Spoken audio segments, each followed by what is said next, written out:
Ombozi ya familia ya Kafeero, muwala wa Kafeero yavuddeyo mu mawulire n'ategeeza yayogedde bingi nnyo era ng'ensonga gye yasookeddeko agamba nti babakosa DNA ebyavaamu tebabikkiriza. Waliwo ensonga y'okukola ebivvulu nga bajjukira Kafeero ssente ezivaamu bagamba tebazitegeera nti kakibeera wakati Swaziniga omudidi adduka nago beebuuza Swaziniga kiki yajja okukolebwa Kafeero. Swaziniga mufunyeeko omuwala ono atandise bw'ati atandikidde ku kya DNA ulira bumba tetwamatira ku kyava mu musaayi ndeta kyemba wemanyi kunyonyola bwe nti kyava mu musaayi tetwakimatira era tetwakikiririzaamu tusaba tuddemu tukole DNA kuba abamu kuba tugobaganya nabo bayinza okuba nga baliko question mark kati tuddemu DNA tumanye amazima twagala bwenkanya. DNA baagala bwenkanya abasinga DNA abasuula bbali twetaaga bwenkanya nga bwe kyavaayo nti tulina kugenda ku musaayi twetaaga tudde ku musaayi fune amazima nga si gwe guli gwe twagendako nga baagala okutema ku baana guno nga tugenda kumanya baana bali bameka. Kati mwana muwala ono agamba nti Swaziniga afuuse ensonga. Kafeero Swaziniga mutabani wa Kafeero era ye mukulu yaliko ngo kwegamba amanyikiddwa ennyo kwaba abaana. Mwana ki oba muntu ki ave ewaabwe n'atalumirirwa waabwe ng'akola kya gwa kutunda biriyo kujja ssente mu bivulu nga talina kyazza waka oyo ddala aba mwana wa waka oba aba atunda kumala wagende. Swaziniga atubuulira ekituufu ayagala kumala wayina gy'alaga. Ewaka waliwo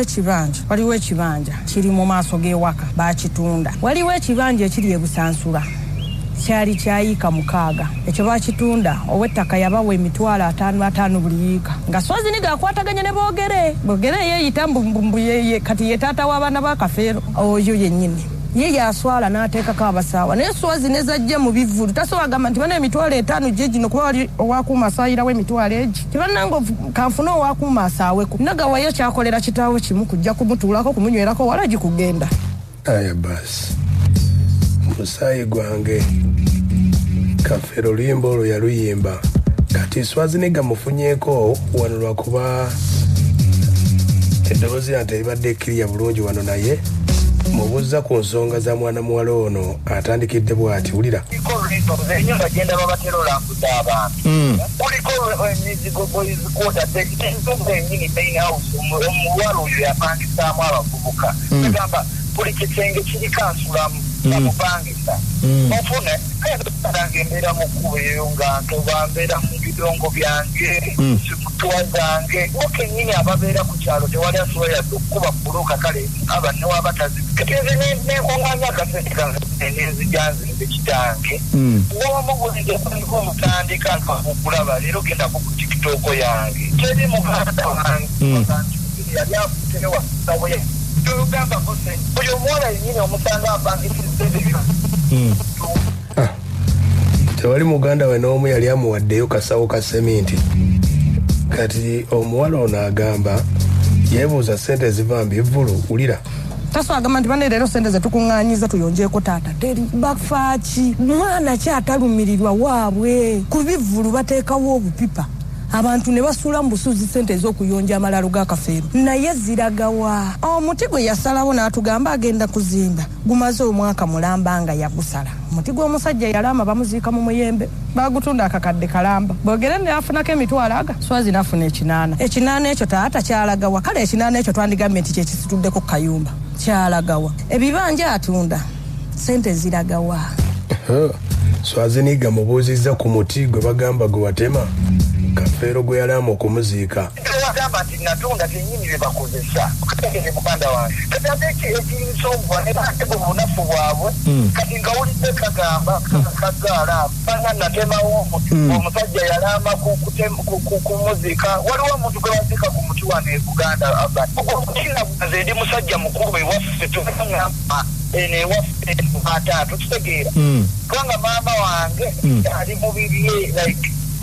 kunanga mutabani nakere munywanyi na nino zimba musanya mukuru mwami bogere gidi na babula nangamba ne mutabani olaba najiri nga omutyo gwe ni andika ipo kukulira eyo wansi twagite bakufulamibuze kati nga tikuddamu ekintu kyekiri muba ontegeera kutegeera kakati bo ne benfuula mbu nina nakufuna lukusa okutema omukira nze ndi mwana wa bulenzi ye Swaziniga Kafeero. Swaziniga agamba nti bamuwaayiriza bingi nnyo buli nsonga yonna gy'owulira bwe bawulira ng'obwavu bubalumye nga baddukira mu mawulire nga bawaayiriza Swaziniga wulira muganda nga abantu bansibyeko olukungu boye bagala babuukira naye osanga abantu kankubulire bakuba ensi eno nti era wenafuna kyansi yayina endala abantu beyalabirira wangu oyo kankubulire abamu balina mu state house abamu beyaweerera abamugande bakola state house abamu ku nsonga y'ebivvulu bino ebya Kafeero okujjukira Kafeero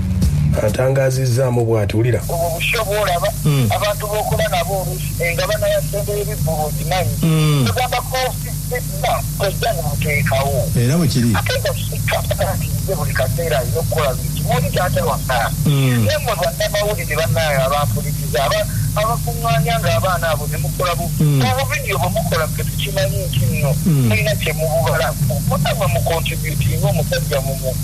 tubazindire wamu okitegeera naye onyaabekambala abali n'atwala kamera ye n'atuuzayo omwana wange batandika Swaziniga kino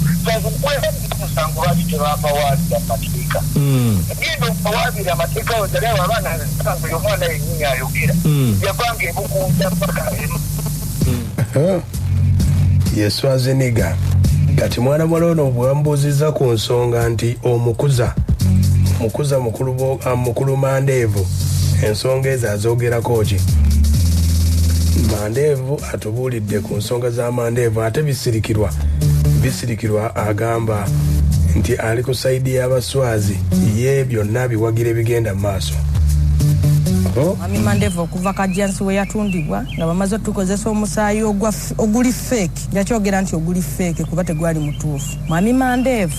n'asirika ne wamukubira essimu akugamba kimu nja kuddira embeera eno ye agiwagira olw'ensonga talina kyagifiirwamu agifunamu bufunyi agifunamu olw'ensonga ebivvulu agabana agifunamu olw'ensonga Swazi kaaba akwasizza bakagabana agifunamu olw'ensonga essaawa zino akayanira ssente za copyright agifunamu olw'ensonga abaddamu ennyimba ayagala bamuwe ssente okategeera ate bwe banaaba abaana abangi tajja kusobola kukifunamu agifunamu olw'ensonga bye yabba byali bingi